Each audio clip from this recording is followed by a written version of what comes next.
नमस्कार, मैं हूं नंदिता। आप सबका स्वागत है हमारे इनसाइड झारखंड न्यूज के बुलेटिन में। तो आइए शुरुआत करते हैं रांची की खबरों से। तो वहीं रांची के कांके रोड स्थित मुख्यमंत्री आवासीय कार्यालय में श्री महावीर मंडल के एक प्रतिनिधि मंडल ने मुख्यमंत्री हेमंत सोरेन से मुलाकात की। इस दौरान 6 अप्रैल को रामनवमी पर निकलने वाली भव्य शोभा यात्रा में सपरिवार सम्मिलित होने का आमंत्रण दिया। इस अवसर पर मुख्यमंत्री हेमंत सोरेन को श्री महावीर मंडल के प्रतिनिधि मंडल ने रामनवमी के प्रतीक के रूप में श्री हनुमान जी की मूर्ति एवं गदा सप्रेम भेंट की। मुख्यमंत्री ने इस भेंट को स्वीकार करते हुए रामनवमी महोत्सव की हार्दिक बधाई एवं शुभकामनाएं दी और आशा व्यक्त की कि यह महोत्सव पूरे राज्य में धूमधाम से मनाया जाएगा। मुलाकात के दौरान रांची के डीआईजी से एसएसपी उपायुक्त, केंद्रीय समिति श्री महावीर मंडल रांची के अध्यक्ष, उपाध्यक्ष सहित अन्य सदस्य भी मौजूद थे। इस मौके पर मुख्यमंत्री ने इस महोत्सव को शांतिपूर्ण एवं सामूहिक सद्भावना के साथ मनाने की अपील की। सरायकेला जिले के आदितपुर थाना अंतर्गत जमालपुर छठ तालाब के पास एक कार में अचानक आग लग गई। इस घटना में कार पूरी तरह से जलकर खाक हो गई। इधर सूचना मिलते ही पुलिस मौके पर पहुंची और पूछताछ कर आगे की कार्रवाई कर रही है। घटना के बारे में कार के मालिक माहेश्वरी सिंह ने बताया, यह घटना गुरुवार तड़के करीब 4:30 बजे की है। एक जोरदार आवाज सुनने के बाद जब वह घर से बाहर निकले तो देखा कि उनकी कार धू धू कर जल रही थी। आग को बुझाने के लिए उन्होंने और आसपास के लोगों ने काफी प्रयास किए। घर में पानी खत्म होने के बाद उन्होंने पड़ोसियों से भी मदद मांगी, लेकिन जब तक आग बुझाई जाती तब तक कार पूरी तरह से जलकर खाक हो चुकी थी। माहेश्वरी सिंह ने बताया कि वह मूल रूप से नवादा के रहने वाले हैं और पत्नी के इलाज के लिए धनबाद आए थे। आदित्यपुर में उनकी बेटी ने अपने ससुराल में कुछ दिन रुकने का आग्रह किया था और इसी दौरान यह अनहोनी घटना घटित हो गई। उन्होंने बताया कि कार में आग लगने के कारणों की जानकारी अब तक नहीं मिल पाई है, लेकिन पुलिस मामले की जांच कर रही है। राजीव पांडे, विनोद पांडे सब। हाँ। अभी तो बैठा लोग गए हैं। मामला हुआ, मामला सुबह में हम लोग देखे कि आवाज़ मिला हम लोग को, तो बाहर निकले देखे गाड़ी जल रहा, तो तुरंत गेट खोले और तुरंत पानी में हम लोग लग गए। अपने यहाँ पानी सफिशिएंट नहीं हो पा रहा था, बगल में उठा करके उनसे भी पानी की मदद लिए। दोनों तरफ से पाइप लगा करके और बाल्टी से पानी पूरा दे करके बुताए। उसमें हम लोग को 1 घंटा समय लग गया। तब जो है सो सब लोग जुट गए, इसमें देखे सब लोग मिल करके बुताए। थाना को ही फ़ोन किए, थाना वाले लोग बोले कि ठीक है, बुता करके हम लोग को खबर करिएगा, आकर के यहाँ लिखा दीजिएगा कंप्लेंट। लेकिन वो लोग भी आए थे, पीसीआर वैन भी आया था, लोग भी फोटो करके ले गए। जमशेदपुर के आजाद नगर थाना अंतर्गत आसमा मस्जिद रोड नंबर 17 के पास 1 अप्रैल को मोहम्मद करीम पर जान से मारने के उद्देश्य से फायरिंग की गई थी। इस मामले में पुलिस ने त्वरित कार्रवाई करते हुए मुख्य आरोपी इमरान उर्फ विक्की को गिरफ्तार कर लिया है और उसकी निशानदेही पर घटना में प्रयुक्त पिस्टल बरामद किया गया है। तो वही जानकारी के अनुसार इमरान उर्फ विक्की और मोनी इमरान उर्फ कटप्पा ने मोहम्मद करीम पर फायरिंग की थी। इस दौरान पुलिस ने घटनास्थल से गोली का एक खोखा बरामद किया था और एक आरोपी मोनी इमरान को धर दबोचा था। इसके बाद पुलिस ने कांड दर्ज कर फरार आरोपी की तलाश शुरू की। अगले दिन पुलिस को गुप्त सूचना मिली कि आरोपी इमरान उर्फ विक्की तमोलिया मोड़ के पास खड़ा है और गाड़ी पकड़कर फरार होने की कोशिश कर रहा है। सूचना के आधार पर पुलिस उपाध्यक्ष पटमदा के नेतृत्व में एक विशेष टीम का गठन किया गया, जो त्वरित कार्रवाई करते हुए घटनास्थल पर पहुंची। पुलिस को देखकर विक्की घबरा कर भागने लगा, लेकिन उसे मौके पर पकड़ लिया गया। पूछताछ के दौरान इमरान ने फायरिंग की घटना में अपनी संलिप्तता स्वीकार करते हुए अपनी पहचान बताई। इसके बाद उसे विधिवत गिरफ्तार किया गया और उसकी निशानदेही पर फायरिंग में इस्तेमाल की गई पिस्टल जब्त की गई। इससे पहले मोनी इमरान उर्फ कटप्पा को भी पुलिस ने घटना के बाद ही गिरफ्तार कर लिया था और न्यायिक हिरासत में भेजा जा चुका है। पुलिस ने पूछताछ के बाद इमरान को न्यायिक हिरासत में भेज दिया। पूरे मामले की जानकारी सिटी एसपी ने एक प्रेस कॉन्फ्रेंस में दी। अप्रैल को करीब सुबह में 1-1:30 बजे एक फायरिंग की घटना हुई थी, जिसमें हमें सूचना मिली कि मोहम्मद करीम के ऊपर जान मारने के उद्देश्य से आसमा मस्जिद रोड में फायरिंग की गई। हालांकि इसमें किसी भी हताहत होने की खबर नहीं है। तो इसमें त्वरित कार्रवाई करते हुए जो 2 मेन इन्वॉल्व इसमें थे, एक है इमरान उर्फ विक्की और दूसरा मोनी इमरान उर्फ कटप्पा। दोनों को पुलिस ने त्वरित कार्रवाई करते हुए अरेस्ट कर लिया है। कटप्पा को हमने फर्स्ट को ही फॉरवर्ड कर दिया था। इसमें कल रात हमें गुप्त सूचना मिली थी कि जो इसके कांड के मुख्य अभियुक्त है इमरान उर्फ विक्की, ये तामोलिया मोड़ के आसपास है और एनएच से गाड़ी लेके कहीं बाहर भागने के प्लान में है। तो डीएसपी पटमदा के अंदर एक टीम बनाई गई और उन्होंने जल्दी से छापेमारी कर दी थाना प्रभारी आजाद नगर के साथ, जिसमें हमने उनको अरेस्ट किया है तो जब कड़ाई से उनसे पूछताछ की तो उन्होंने अपने अपराध को स्वीकार किया है। और उसके अलावा जो कांड में प्रतियुक्त किया गया था, जो कि एक पिस्टल था, उसको हमने सीज कर दिया। तो इसमें डिटेल्स आपको ये बता देंगे कि घटना बड़े छोटे से कारण से हुई थी। साथ में सब अट्टेबाजी कर रहे थे, उसी में किसी बात को लेके, ईद के पार्टी को लेके हंसी मजाक होने लगा। वो हंसी मजाक बढ़ के अचानक से लड़ाई झगड़ा होने लगा था और शाम में करीब 8-9 बजे के आसपास दोनों में लड़ाई झगड़ा भी हुआ था। और फिर रात में 1-1:30 बजे जब दोनों आमने सामने फिर से आ गए थे तो उसमें इमरान ने जानलेवा हमला करने के लिए गोली चलाई। सब एक ही दोस्त। जमशेदपुर के कदमा थाना क्षेत्र के Shastri Nagar block number 3 tempo stand के पास पुलिस ने गुप्त सूचना के आधार पर एक व्यक्ति को गिरफ्तार किया है जो हथियार लेकर घूम रहा था। गिरफ्तार आरोपी का नाम फहीमुद्दीन है जो बगान शाही आजाद नगर का निवासी है और वर्तमान में कदमा रानी कुदर रोड नंबर 4 में किराए पर रह रहा था। पुलिस के अनुसार सूचना मिलने के बाद एसएसपी के निर्देश पर डीएसपी हेडक्वार्टर 2 के नेतृत्व में एक टीम का गठन किया गया। टीम ने त्वरित कार्रवाई करते हुए घटनास्थल पर पहुंचकर छापेमारी की। इस दौरान फहीमुद्दीन के पास एक देसी रिवॉल्वर, 3 जिंदा गोली और एक लोहे का चापड़ बरामद किया गया है। आरोपी ने पुलिस को बताया कि वह लोगों को डराने और धमकाने के लिए हथियार लेकर घूम रहा था ताकि वह अपना वर्चस्व स्थापित कर सके। इस मामले में कदमा थाना में आर्म्स एक्ट के तहत मामला दर्ज किया गया है। मामले का खुलासा करते हुए सिटी एसपी कुमार सुभाषीष ने बताया कि पकड़े गए आरोपी फहीमुद्दीन का पूर्व में भी आपराधिक इतिहास रहा है और अब उसे न्यायिक हिरासत में भेजा जा रहा है। उन्होंने कहा कि आगामी समय में आरोपी से जुड़े अन्य मामलों की भी जांच। 10:45 में वरिष्ठ पुलिस अधीक्षक महोदय को गुप्त सूचना मिली कि Shastri Nagar block number 3 tempo stand के आसपास एक व्यक्ति हथियार को रखा है और जब लोगों को दिखा भी रहे कि उसके पास एक हथियार है। तो इस पर त्वरित कार्रवाई करते हुए डीएसपी हेडक्वार्टर 2 जो कि मनोज ठाकुर जी हैं, उनके कमांड में एक टीम बनाई गई जिसमें कदमा थाना प्रभारी भी थे। और उसके बाद हमने वहाँ पे छापेमारी की जिसमें एक लड़का फहीमुद्दीन उम्र 47 वर्ष जो कि आज़ाद नगर का रहने वाला है बट अभी कदमा में किराए की दुकान पे रहता है, उसके पास हमें एक हथियार मिला जो कि एक देसी पिस्टल, देसी सिक्सर था और 3 जिंदा गोलियां मिली थी 7.65 mm की और एक चापड़ भी उसके पास हमें मिला है। तो ये तीनों चीज़ों के साथ हमने उन तीनों चीज़ों को सीज किया है और उसे गिरफ्तार किया जा रहा है। आपको बता दें कि ये इसका उद्देश्य था कि हथियार को चमकाएगा, लहराएगा और अपने एरिया में वर्चस्व कायम करेगा थोड़ा सा। इसके पहले भी आर्म्स एक्ट के केस में ये जेल जा चुका है आज़ाद नगर थाना से, तो उसे हमने पकड़ लिया और होपफुली एक बड़ी घटना को होने से। और वहीं जमशेदपुर के सिद्धगोड़ा थाना क्षेत्र में एक जमीन विवाद को लेकर दंपत्ति पर जानलेवा हमला किया गया है। इस मामले में सिद्धगोड़ा क्रॉस रोड नंबर 5 के तारा अपार्टमेंट में रहने वाले सुरजीत कौर ने थाना में लिखित शिकायत की है। शिकायत मिलने के बाद पुलिस ने कार्रवाई शुरू कर दी है। शिकायत में सुरजीत कौर ने आरोप लगाया कि 28 मार्च को गोलमुरी पद्मा रोड 10 नंबर बस्ती निवासी हरदेव सिंह और उनके परिवार के सदस्य उनकी खरीदी हुई जमीन पर अवैध कब्जा करने का प्रयास कर रहे थे। जब उन्होंने और उनके पति सुखदेव सिंह ने इसका विरोध किया तो आरोपियों ने लाठी डंडे और अन्य हथियारों से उन पर हमला कर दिया।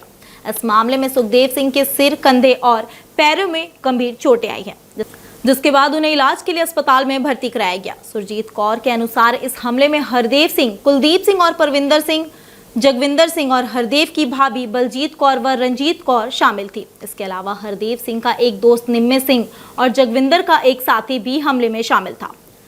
सुरजीत कौर ने पुलिस से आरोपियों पर कड़ी कार्रवाई करने की मांग की है। वहीं उनका कहना है कि पति के इलाज में व्यस्त रहने के कारण वे समय पर पुलिस को सूचित नहीं कर सकी, लेकिन अब वे कड़ी कार्रवाई की उम्मीद कर रही है। सुरजीत कौर ने बताया कि हमलावरों ने न केवल शारीरिक रूप से उन्हें और उनके पति को चोट पहुंचाई बल्कि उनके साथ अभद्र व्यवहार भी किया। इस संबंध में पुलिस ने मामला दर्ज कर जांच शुरू कर दी है। घोड़ा का है, हम लोग तारा अपार्टमेंट में रहते हैं। पीछे हमारी जमीन थी। अच्छा। मेरी ननद उन्ना के घर में शादी हुआ था तो तब मेरे ससुर ने 30 साल पहले जमीन दी थी और जमीन लेके उन्होंने दीवार कर ली। उनमें से पैसा भी नहीं लिया गया था क्योंकि उनके घर बेटी भी थी। उन्होंने दीवार कर ली। 30 साल के बाद उन्होंने दीवार तोड़ के 11 फुट ज़्यादा आगे जगह घेर ली। फिर हम लोग ने कहा मत करो, तो वहाँ के जो बड़े बाबू हैं उन्होंने कहा ठीक है 6 फुट दे दो, लड़ाई झगड़ा बंद करो। तो हम लोग बोले ठीक है 6 फुट ले लो। उन लोग ने फिर वही काम किया कि 6 फुट नहीं लेंगे, हम लोग पूरा ही लेंगे। तब मेरे हस्बैंड आगे गए कि ऐसा मत करो, तुम लोग यहाँ से ले लो, पर उस लोग ने सीधा मारपीट चालू कर दी। फिर उन लोग ने इतना मारा मेरे हस्बैंड को तो उसी टाइम मार के मैंने ईटा मारा सिर में, तो वही बेहोश हो गया। उसको भी जैसे कुत्ते को खींच के लेके जाते हैं, पीछे भी मारा बहुत, और छाती में लात मारी। जो मैं अंदर ग्रिल खोल के अंदर भागी अपने हस्बैंड को बचाने, उन्होंने मेरी छाती में लात मारी, मैं बेहोश होकर गिर गई। औरतें भी थी और 8 आदमी भी। और वहीं पूर्वी सिंहभूम जिले के पोटका विधानसभा क्षेत्र के विधायक संजीव सरदार ने पोटका प्रखंड कार्यालय का गुरुवार को औचक निरीक्षण किया। इस दौरान वीडियो अरुण कुमार मुंडा और पेयजल स्वच्छता विभाग के जेई रॉबिन्सन कार्यालय से नदारद पाए गए, जिस पर विधायक ने कड़ी नाराजगी जाहिर की।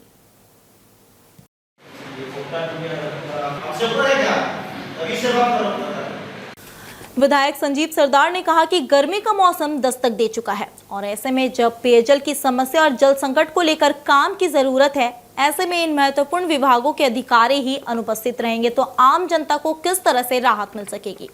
उन्होंने इस मामले को गंभीर बताते हुए जमशेदपुर के डीसी अनित मित्तल से शिकायत की और कहा कि इस प्रकार के अधिकारी जनता की समस्याओं के समाधान में संजीदगी नहीं दिखा रहे हैं।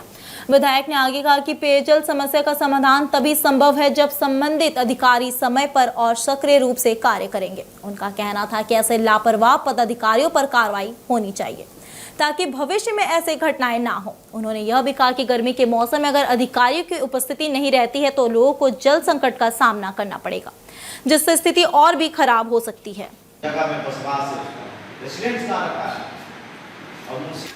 इसमें वीडियो और जेई नजर रहा है और इसका शिकायत हम लोग डीसी को कर दिया गया है कि इस तरह का छुट्टी का दिन के बाद भी अगर डे के समय में यहाँ पदाधिकारी नहीं रहेंगे तो कैसे काम होगा। वर्तमान समय में जलन मामला है पानी का। अब पानी का समस्या जो है, पानी की समस्या का समय अभी हो ही नहीं रहा है। यहाँ पे जेई नहीं बैठ रहे हैं तो हमारे लोग कैसे उम्मीद करेंगे कि पानी का काम। तो ये बताया गया यहाँ के पदाधिकारी डीसी को भी अवगत कराया गया कि जल्दी करें क्या करें। ठीक है, और बात है जो समीक्षा पिछले बार किया गया था तो उस समीक्षा के दौरान नहीं हुआ है, अभी तक अनुपालन नहीं किया हुआ, तो इसका लिए भी बताया गया। तो वहीं रांची के पंडरा ओपी क्षेत्र के रवि स्टील चौक पर जूता दुकानदार भूपल शाह की हत्या मामले का पुलिस ने खुलासा कर दिया। इस मामले में गौरव चौधरी उर्फ कल्लू को गिरफ्तार किया गया है, जो पंडरा के रवि स्टील चौक झीरी रोड का निवासी है। एसएसपी चंदन सिन्हा ने मामले को उद्भेदन करते हुए बताया कि 28 मार्च को पंडरा ओपी में हत्या का एक मामला दर्ज किया गया था। इसकी जांच के लिए एक विशेष टीम गठित की गई थी। इस क्रम में सीसीटीवी फुटेज के आधार पर पुलिस ने आरोपी की पहचान की और सूचना मिली कि वह चेन्नई भागने का प्रयास कर रहा था। पुलिस ने तत्परता से कार्रवाई करते हुए आरोपी गौरव चौधरी को सरोवर नगर डैम साइट से गिरफ्तार कर लिया। पूछताछ में आरोपी ने बताया कि वह 6 महीने पहले चोरी के आरोप में जेल से रिहा हुआ था। उसने बिट्टू मिश्रा के चटकपुर स्थित घर में चोरी की थी। इसके बाद बिट्टू मिश्रा ने उसे पकड़ लिया था। इससे आशंका थी कि भूपल शाहू के द्वारा ही उसके द्वारा चोरी किए जाने की जानकारी बिट्टू मिश्रा को दी गई थी। इसी आक्रोश में उसने इस घटना को अंजाम दिया। घटना वाले दिन वह दुकान में घुसा लेकिन पैसे लूटने में सफल नहीं हो पाया। जब भूपल शाहू ने विरोध किया तो उसने चापड़ से उसका गला रेत दिया और फरार हो गया। गौरव को पुलिस ने गिरफ्तार कर लिया है और हत्या में प्रयुक्त चापड़ तथा खून से सने कपड़े बरामद किए हैं। आरोपी ने पूरी घटना को स्वीकार किया है।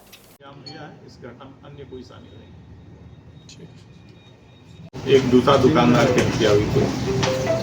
उस हत्या के बाद जो है सिटी एसपी के नेतृत्व में एक एसआईटी बनाई गई थी और उसके बाद जो है डीएसपी कोतवाली, थाना प्रभारी पंडरा और सारे और भी जो है थाना के पदाधिकारी ने बहुत ही ज़बरदस्त अनुसंधान किया और अल्टीमेटली हम लोग अभियुक्त को पकड़ लिए हैं।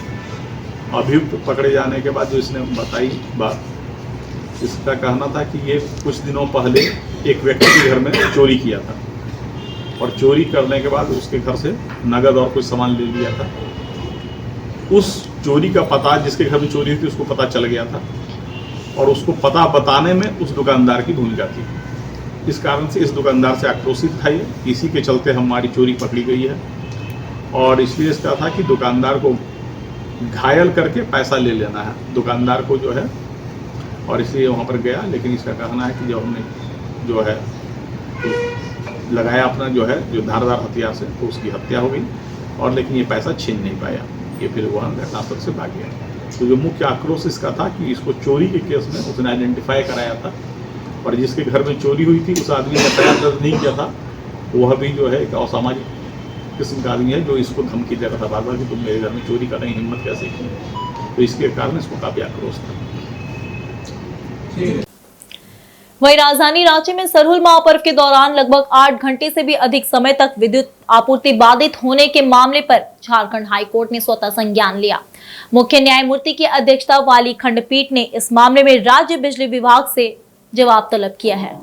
झारखंड हाईकोर्ट ने बिजली विभाग से यह पूछा है कि विद्युत आपूर्ति क्यों 8 घंटे तक बंद रही और इस दौरान होने वाली परेशानियों को क्यों नहीं ध्यान में रखा गया। अदालत ने इन बिंदुओं पर स्पष्ट जवाब मांगा है। अब इस मामले की विस्तृत सुनवाई आगामी 9 अप्रैल को होगी। सरहुल पर्व के मौके पर 8 घंटे विद्युत आपूर्ति को बाधित किए जाने के मामले को गंभीरता से लेते हुए माननीय मुख्य न्यायमूर्ति की अध्यक्षता वाली खंडपीठ ने स्वतः संज्ञान लेते हुए बिजली निगम से यह जानना चाहा कि 8 घंटे की आपूर्ति क्यों बंद की गई, इससे होने वाली परेशानियों को ध्यान में क्यों नहीं रखा गया। इस मामले की विस्तृत सुनवाई के लिए 9 अप्रैल का समय निर्धारित किया गया है। तो वहीं रांची के चान्हो थाना क्षेत्र में एक 7 वर्षीय बच्चे की दुष्कर्म के बाद हत्या मामले का पुलिस ने 24 घंटे के भीतर ही खुलासा कर लिया है। इस मामले में त्वरित कार्रवाई करते हुए पुलिस ने आरोपी को गिरफ्तार किया है। आरोपी रिश्ते में बच्चे का फूफा लगता था, इसी का फायदा उसने उठाया। सीनियर एसपी चंदन कुमार सिन्हा ने एक संवाददाता सम्मेलन में इस मामले का खुलासा करते हुए बताया कि रातू थाना क्षेत्र के बूची दाड़ी के बाजपुर निवासी राजू उराव चान्हो स्थित एक गांव में ससुराल आया था। वह मंगलवार की शाम बच्ची को बीजूपाड़ा में सरहुल मेला दिखाने ले गया और वहां दुष्कर्म के बाद हत्या कर शव को खेत में फेंक दिया था। जब मासूम का शव एक खेत में पाया गया तो स्थानीय ग्रामीण आक्रोशित हो उठे। ग्रामीणों ने बीजूपाड़ा के पास रांची डाल्टनगंज सड़क को कई घंटों तक जाम कर दिया था। पुलिस के आश्वासन पर ग्रामीण सड़क से हटे।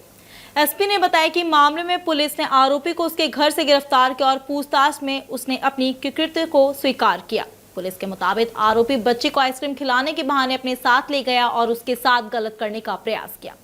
जब बच्ची चिल्लाने लगी तो उसने उसकी हत्या कर दी और बच्ची के मरने के बाद उसके साथ दुराचार किया। पुलिस ने आरोपी को पूछताछ के बाद न्यायिक हिरासत में जेल भेज दिया है। 2 अप्रैल को जो बीजूपाड़ा सरहुल मेला है उससे एक 7 वर्ष की बच्ची गुम हो गई थी, तो उसके पिताजी ने जो है संदेह व्यक्त किया व्यक्ति पर कि उसी के साथ वो लास्ट टाइम बात कर रही थी। फिर पुलिस ने एक टीम बनाया, टीम बनाकर जो है उस आदमी को गिरफ्तार किया। पहले वो बहुत सारी झूठी सच्ची बात बताता रहा, पर बाद में उसने स्वीकार किया कि उसने उस लड़की की पहले रेप करने का प्रयास किया, फिर जो लड़की चिल्लाई तो फिर उसकी हत्या कर दी और इवन आफ्टर मर्डरिंग, हत्या के बाद भी उसने उसके साथ रेप किया बच्ची के साथ। तो वो अभी गिरफ्तार हो गया है और उसने जो कपड़ा वो पहने का था, साक्ष्य की दृष्टि से पुलिस ने उसे सीज कर लिया और हम उसे जल्दी से जल्द कड़ी से कड़ी सजा दिलवाएंगे। झारखंड के पूर्व मुख्यमंत्री और भारतीय जनता पार्टी के वरिष्ठ नेता रघुवर दास ने गुरुवार को जमशेदपुर में एक प्रेस वार्ता के दौरान झारखंड मुक्ति मोर्चा पर जमकर हमला बोला। उन्होंने वक्फ संशोधन विधेयक का विरोध करने पर झामुमो की आलोचना की और इसे आदिवासी समाज के खिलाफ बताया। रघुवर दास ने कहा कि वक्फ विधेयक में किए गए संशोधनों के तहत अब आदिवासी क्षेत्रों में वक्फ संपत्ति को घोषित नहीं किया जा सकेगा, जो आदिवासी समाज की जमीन और संस्कृति की रक्षा करने के लिए एक महत्वपूर्ण कदम है। उन्होंने प्रधानमंत्री नरेंद्र मोदी के नेतृत्व में एनडीए सरकार की तारीफ करते हुए कहा कि ये विधेयक आदिवासियों के लिए सुरक्षा कवच के रूप में काम करेगा और धर्म परिवर्तन कराकर जमीन हड़पने और उसे वक्फ संपत्ति घोषित करने की प्रक्रिया पर रोक लगाएगा। पूर्व मुख्यमंत्री ने झामुमो और मुख्यमंत्री हेमंत सोरेन पर मुस्लिम तुष्टीकरण की राजनीति करने का आरोप लगाते हुए कहा कि यह वही पार्टी है जो खुद को आदिवासियों के हितों के लिए काम करने वाली बताती रही है, लेकिन इस विधेयक का विरोध करके उसने आदिवासी समाज के खिलाफ खड़ा होने का काम किया। दास ने सवाल उठाया कि क्या झामुमो चाहती है कि आदिवासी क्षेत्र की जमीनों को वक्फ संपत्ति घोषित कर दिया जाए। उन्होंने झारखंड के आदिवासी समाज से अपील की कि वे झामुमो और कांग्रेस के सांसदों का सामाजिक बहिष्कार करे जिन्होंने वक्फ विधेयक में मुस्लिम तुष्टीकरण के लिए आदिवासी हितों के खिलाफ वोट दिया। कल पार्लियामेंट में वक्फ संशोधन विधेयक कल पास हुआ, लेकिन इस वक्फ बिल संशोधन में कांग्रेस झारखंड मुक्ति मोर्चा ने विरोध किया। इस संशोधन विधेयक में जो 5वीं अनुसूची 6ठी अनुसूची में भी संशोधन इस कानून के तहत कि आदिवासियों की संपत्ति जमीन वक्फ बोर्ड में हस्तांतरित नहीं हो सकती, जिससे हमारी झारखंड की संस्कृति, हमारी झारखंड की जल जंगल जमीन बचे। क्योंकि जिस बड़े पैमाने पर धर्मांतर कर झारखंड की हमारी जनजाति समाज की जमीनों को हड़पा जा रहा, इस विधेयक बनने से झारखंड की संस्कृति जल जंगल जमीन की रक्षा होगी। वहीं जमशेदपुर और आसपास के इलाकों में चैती छठ महापर्व के अवसर पर नदी तटों पर श्रद्धालुओं की भारी भीड़ उमड़ी। 4 दिवसीय इस पर्व के तीसरे दिन व्रतियों ने अस्ताचलगामी सूर्य को अर्घ्य दिया। शुक्रवार को उदीयमान भगवान भास्कर को अर्घ्य देने के साथ ये महान पर्व संपन्न हो जाएगा।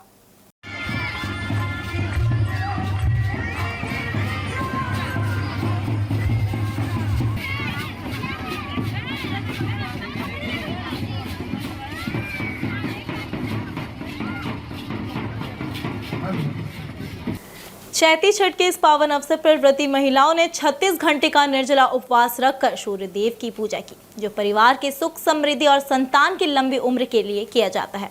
यह पर्व विशेष रूप से बिहार, झारखंड, उत्तर प्रदेश और बंगाल में अत्यधिक श्रद्धा और भक्ति के साथ मनाया जाता है। इधर चैती छठ को लेकर आदित्यपुर स्थित जयप्रकाश उद्यान में सार्वजनिक छठ पूजा समिति के सदस्य द्वारा सहायता शिविर लगाया गया। यहाँ लोगों के बीच ठंडा शरबत, पानी का वितरण किया गया। वहीं कमेटी द्वारा शुक्रवार को उदीयमान भगवान भास्कर की आराधना को लेकर नदी तट पर आने वाले श्रद्धालुओं के बीच सुबह में चाय, इडली आदि का वितरण किया जाएगा। समिति के सदस्य अरविंद कुमार गुप्ता इस संबंध में जानकारी दी। ये छठ पूजा में हम लोग सब कोई एक मिल के हम लोग यहाँ पर अभी शरबत और पानी के इंतजाम किए हैं, और कल सुबह में हम लोग को चाय, शरबत, पानी और इडली की सुविधा रखे हैं, ताकि जो पूजा करेंगे उसके साथ आए हुए व्यक्ति इडली खाएंगे उन लोग। ये जो घाट है इस साल बहुत अधिक गंदा है, जो नगर निगम को चाहिए कि ये घाट को थोड़ा सा सफाई वगैरह करवा दें। छठ पूजा बहुत ही हम लोग का आस्था का पर्व है। मैं इसके बाद नगर निगम में ये कागज जरूर दूंगा कि इसमें सफाई करना जरूरी है। तो आज के बुलेटिन में इतना ही। कल फिर मिलते हैं कुछ नई खबरों के साथ। हमें दीजिए इजाजत। धन्यवाद।